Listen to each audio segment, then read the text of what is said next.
Cricket एक ऐसा game जो कि लोगों के दरमियान खुशियां बांटता है, लोगों के दिलों को आपस में जोड़ता है, लेकिन कभी कभार ये किसी की आंख में आंसू लाने का बायस भी बन जाता है। सिर्फ एक गेंद, एक लम्हा और एक 17 साल के पैशनेट लड़के की जिंदगी खत्म।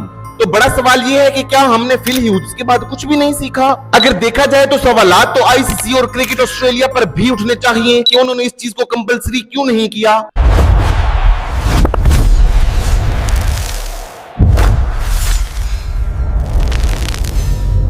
अस्सलामुअलैकुम। एक 17 साल का लड़का जो कि ऑस्ट्रेलिया के मेलबर्न सिटी में रहता था, उसकी आंखों में बड़े बड़े ख्वाब थे कि वो एक दिन अपनी स्टेट विक्टोरिया को बड़े लेवल पर रिप्रेजेंट करेगा।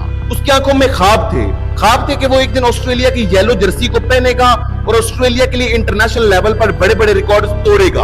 अपने इन ख्वाबों को पूरा करने के लिए वो फ्रंटरी गली क्रिकेट क्लब में दिन रात मेहनत किया करता था। उसने जूनियर अंडर 16 लेवल पर भी शानदार परफॉर्मेंसेस दी थी, लेकिन फिर 29 अक्टूबर 2025 के दिन वो हस्बे मामूल अपनी एकेडमी में आता है प्रैक्टिस करने के लिए। लेकिन उस बेचारे को क्या मालूम था कि उस दिन मौत वहां पर उसका इंतजार कर रही है। वो उस दिन एकेडमी में साइड आर्म थ्रो और मशीन के साथ प्रैक्टिस कर रहा था, लेकिन अचानक से उस मशीन से एक बॉल निकलती है जो कि एक तेज बाउंसर था। वो सीधा जाकर उसकी नेक पर लगता है और वो उसी वक्त ही जमीन पर गिर जाता है। याद रखिएगा कि ये नेक का वही रीजन है जहां पर फिल ह्यूज को भी बॉल लगी थी। यहाँ से एक मेन आर्टरी हमारे दिमाग की तरफ जाती है और अगर वो आर्टरी डैमेज हो जाए तो इंसान ब्रेन हैमरेज की वजह से मर भी सकता है। और फिल ह्यूज के साथ भी कुछ ऐसा ही हुआ था। इस लड़के को जैसे ही बॉल लगी और जैसे ही वो जमीन पर गिरा तो हर किसी को लगने लगा कि कहीं ये ऑस्ट्रेलिया का अगला फिल ह्यूज ना बन जाए। इसी वजह से उसे उठाकर फटाफट हॉस्पिटल शिफ्ट किया गया, लेकिन वहां पर उसकी सांसें पूरी हो चुकी थी और 29 अक्टूबर 2025 के दिन उसने हॉस्पिटल में अपनी आखिरी सांस ली। ये लड़का कोई और नहीं बल्कि ऑस्ट्रेलिया का 17 साल बेन ऑस्टिन था, जिसने जूनियर अंडर 16 लेवल पर शानदार परफॉर्मेंसेस दी थी, जहां तक कि अपने आखिरी टूर्नामेंट में 17 विकेटें भी हासिल की थी। वो एक शानदार ऑलराउंडर था और ऑस्ट्रेलिया का आने वाला फ्यूचर स्टार था। और अब वो ऑस्ट्रेलिया अंडर 19 के लिए खेलने के लिए पर तोल रहा था। लेकिन जब वो उस दिन प्रैक्टिस कर रहा था अपनी एकेडमी में तो बदकिस्मती से उसने हेलमेट तो पहन रखा था, लेकिन साथ में नेक गार्ड नहीं लगा रखा था। जी हाँ, वही नेक गार्ड जिसे फिल ह्यूज की डेथ के बाद क्रिकेट में इंट्रोड्यूस किया गया था। फिल ह्यूज के बाद बेन ऑस्टिन तो चला गया, लेकिन बड़ा सवाल यह है कि आखिर गलती इसमें किसकी है? आईसीसी की, क्रिकेट ऑस्ट्रेलिया की, या फिर खुद बेन ऑस्टिन की? वो जानने से पहले आइए एक नजर डालते हैं कि क्या ऐसा क्रिकेट की हिस्ट्री में पहली दफा हुआ है कि एक प्लेयर ने क्रिकेट खेलने के दौरान अपनी जान गंवाई हो। तो जी नहीं, क्रिकेट की हिस्ट्री में ऐसा पहली दफा नहीं हुआ। इससे पहले भी कई प्लेयर्स ने क्रिकेट खेलने के दौरान ही ऑन फील्ड अपनी जान गंवाई है। इसमें सबसे पहला और सबसे फेमस नाम है ऑस्ट्रेलिया के one of the talented youngster Phil Hughes का। फिल ह्यूज ने सिर्फ 25 साल की उम्र में ऑस्ट्रेलिया के लिए 26 टेस्ट मैचेस और 25 ओडीआई मैचेस खेल लिए थे।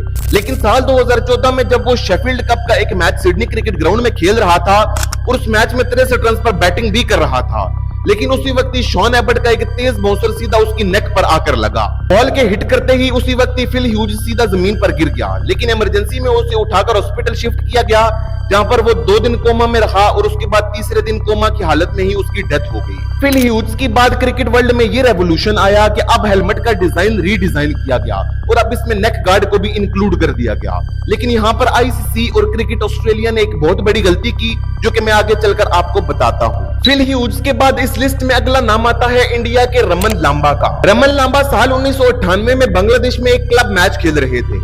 मैच के दौरान कप्तान ने उन्हें कहा कि आप शॉर्ट लेग पर फील्डिंग करने के लिए आ जाएं। रमन लांबा फील्डिंग करने के लिए तो आ गए, लेकिन उन्होंने हेलमेट नहीं पहन रखा था। जब बैट्समैन ने एक जोरदार शॉट मारी तो बॉल सीधी जाकर रमन लांबा के सर पर लगी। बॉल सर पर लगते ही 38 साल के रमन लांबा सीधा जमीन पर गिर गए और इससे पहले कि उन्हें हॉस्पिटल शिफ्ट किया जाता ऑन द स्पॉट ही उनकी डेथ हो गई। रमन लांबा की डेथ के बाद क्रिकेट वर्ल्ड में यह रेवोल्यूशन आया कि अब आईसीसी ने इस चीज को कंपलसरी कर दिया कि अब जो भी फील्डर्स बैट्समैन के पास फील्डिंग कर रहे होंगे, जैसा कि शॉर्ट लेग या फिर शॉर्ट स्लिप, तो उनके लिए कंपलसरी होगा कि अब वो हेलमेट पहना करेंगे। इसके बाद इस जेंटलमैन्स गेम ने एक और जेंटलमैन की जान ले ली, जिसका नाम था वसीम राजा।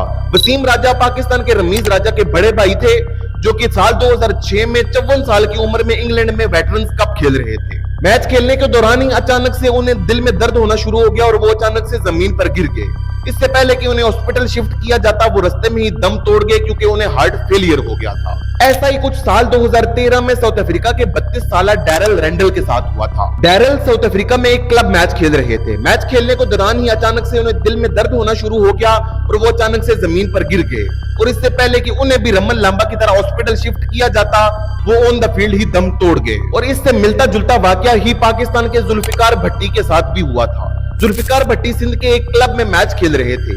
मैच खेलने को दौरान अचानक से बॉल ने सीधा उनकी चेस्ट पर आकर हिट किया। बॉल के हिट करने के बाद ही जुल्फिकार सीधा जमीन पर गिर गए और जैसे ही उन्हें हॉस्पिटल शिफ्ट किया गया लेकिन वो हॉस्पिटल में दम तोड़ गए।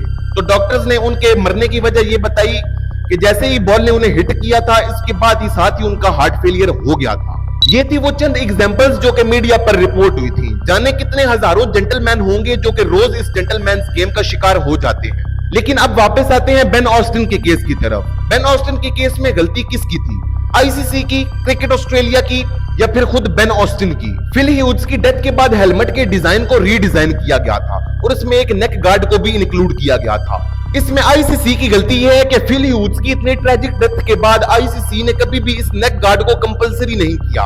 आज भी प्लेयर के पास चॉइस है कि वो अपने हेलमेट में इस नेक गार्ड को लगाए या फिर ना लगाए। दूसरी गलती है क्रिकेट ऑस्ट्रेलिया की। जब ऑस्ट्रेलिया में एक दफा ये ट्रेजेडी हो चुकी थी फिल ह्यूज के साथ तो क्रिकेट ऑस्ट्रेलिया ने अपनी प्रैक्टिस एकेडमीज, अपने क्लब मैचेस और उसके बाद प्रोफेशनल क्रिकेट जहां पर भी खेली जाती है तो क्रिकेट ऑस्ट्रेलिया ने इस चीज को कंपलसरी क्यों नहीं किया? क्रिकेट ऑस्ट्रेलिया के साथ साथ cricket board all over the world को इस चीज को कंपलसरी करना चाहिए कि अगर कोई भी बैट्समैन बैटिंग करने के लिए आता है तो उसके हेलमेट में नेक गार्ड कंपलसरी होना चाहिए और अंपायर और रेफरी इस चीज को मेक श्योर किया करें। लेकिन अब कुछ लोग ये भी कहेंगे कि इसमें गलती बेन ऑस्टिन की थी क्योंकि अगर नेक गार्ड अवेलेबल था तो बेन ऑस्टिन ने नेक गार्ड लगाया क्यों नहीं था? वैसे आपकी इस बारे में क्या राय है मुझे कमेंट्स में जरूर बताइएगा।